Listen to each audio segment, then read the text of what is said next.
Train truck. एक गांव में सारंग नाम का एक ट्रेन का ड्राइवर था।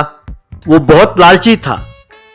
सारंग ट्रेन वहां भी रोकता था जहां स्टेशन नहीं थे। ट्रेन रोककर आओ भाई आओ, जयपुर उदयपुर जोधपुर कोई भी पुर हो, किराया सिर्फ 100 रुपए, आओ भैया आओ कहकर आवाज देता था। यूं सारंग लोगों को इंजन में चढ़ाता था। कभी कभी इंजन के ऊपर भी लोगों को बिठाता था। एक दिन रेलवे के अधिकारियों ने सारंग को पकड़ा। यूं उसकी नौकरी चली गई। सारंग घर पर रहने लगा। उसे समझ में नहीं आया कि वो क्या करे। एक दिन सारंग की पत्नी स्वाति, देखा, तुम्हारी लालच के कारण अच्छी भली सरकारी नौकरी चली गई। अपने पास थोड़े पैसे हैं ना, कोई अच्छा धंधा शुरू करो और ईमानदारी का काम शुरू करो। क्या धंधा? मुझसे नहीं होगा। मैं ट्रेन चलाने के अलावा कुछ और जानता ही नहीं। वैसे भी बड़ों ने कहा है जहां खोया है वहीं ढूंढना चाहिए। मैं जानता हूं कि मुझे क्या करना है, बस सही वक्त का इंतजार कर रहा हूं। स्वाति को समझ में नहीं आया कि ये क्या करने वाला है। कुछ दिनों बाद सारंग ने एक रेलगाड़ी चुराया। उसे लाकर गांव में रखा। उसे ट्रक के टायर लगवाए। यह देखकर स्वाति, ये तुम क्या कर रहे हो? ये रेल कहां से चुरा कर लाए? मैं इसे चुरा कर नहीं, खरीद कर लाया हूं। मैंने कहा था ना कि रेल चलाने के अलावा मैं कुछ और जानता ही नहीं। आज से इसे शेयर ट्रेन के रूप में चलाऊंगा। अब से हम खूब पैसे कमाएंगे। इतनी बड़ी रेलगाड़ी को गांव में चलाओगे? वैसे भी इसके लिए बहुत डीजल लगेगा ना, तो पैसे कहां बचेंगे?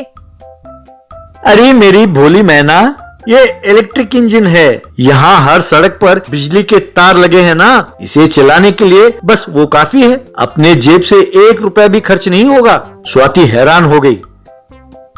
सारंग ने लोहे के रॉड से त्रिकोणाकार एक हुक बनवाया। लोगों को ट्रेन में बिठाया। उस हुक को बिजली के तार से जोड़ा। इस तरह वो ट्रेन ट्रक चल पड़ी। यूं उस ट्रेन को गांव गांव में ले जाने लगा। देखने में अनोखा था तो लोग उसमें सवारी करने लगे। एक दिन इलेक्ट्रिसिटी डिपार्टमेंट के अधिकारी महाजन अपने असिस्टेंट पापालाल से, ये क्या है जो बिजली खर्च हो रहा है और जो बिल लोग भर रहे हैं उसमें तो कोई मेल ही नहीं है। पिछले 2 महीनों में बिजली की खपत 100 गुना बढ़ गया है, पर बिल में वो दिखता क्यों नहीं है? तो ये बिजली जा कहां रही है? तुम जरा जाकर पता करो, नहीं तो अपनी नौकरी चली जाएगी। पापालाल ने आकर सारंग के ट्रेन ट्रक को देखा। उसे हुक लगाकर बिजली को चुराते हुए देखकर वो दंग रह गया। उसने तुरंत महाजन को फोन करके सूचित किया। पुलिस ने सारंग को गिरफ्तार किया। क्यों रे, ट्रेन की ही चोरी कर ली तुमने? हाँ? इतना ही नहीं, बिजली भी चुराते हो। तुम पर 2 चोरियों का केस डाल रहा हूं। 10 साल तुम जेल में ही रहोगे। वहां कैदियों के साथ कूच करके ट्रेन का खेल खेलना। यूएसए ने सारंग को जेल में डाला। जेल में स्वाति सारंग से मिलने आई। बड़ों ने कहा था जहां खोया वहीं ढूंढो, तो उन्होंने ये भी कहा था कि लालच बुरी बला है। देखा, तुम्हारे लालच के कारण हमारे परिवार का नाश हो गया है कहकर रोने लगी। अरे तुम चिंता ना करो, मैं जेल में ट्रेन रेस्टोरेंट खोलूंगा, फिर तो बस पैसा ही पैसा। ये सुनकर स्वाति बेहोश हो गई।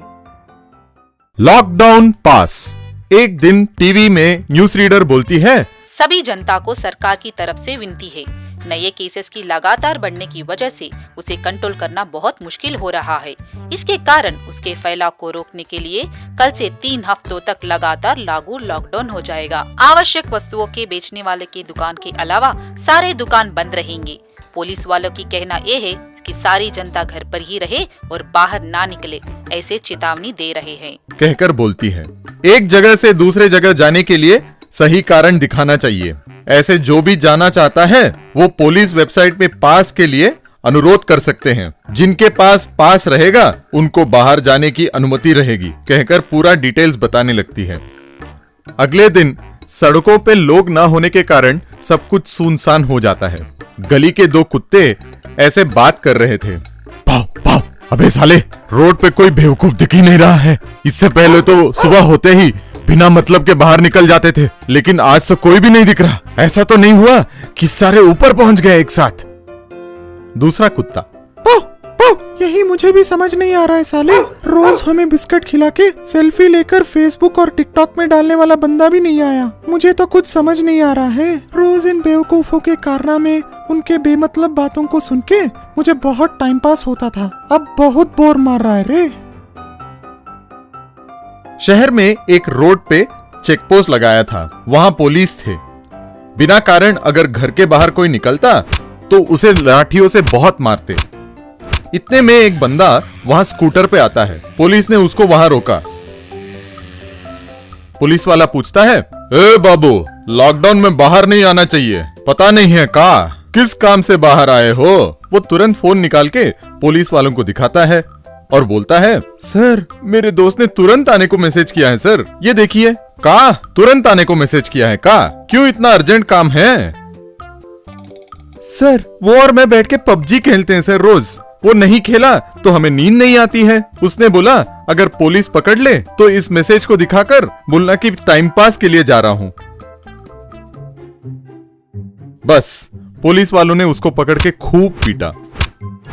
उसके बाद एक कार को पुलिस वालों ने रोका। सर कौन है आप, कहां जा रहे हो? मेरा नाम है बॉन्ड, जेम्स बॉन्ड। मेरा असली नाम है बोंडा। आपको सूरज शुक्ला पता है क्या? सूरज शुक्ला? ये कौन है भाई?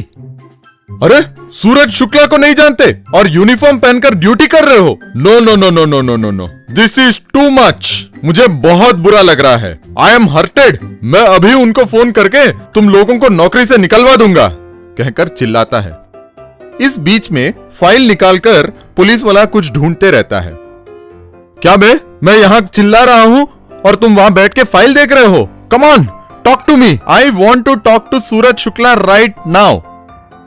पुलिस फाइल दिखाते हुए, का बे तू बिट्टू है ना? गेटअप चेंज किया तो हमें पता नहीं चलेगा क्या?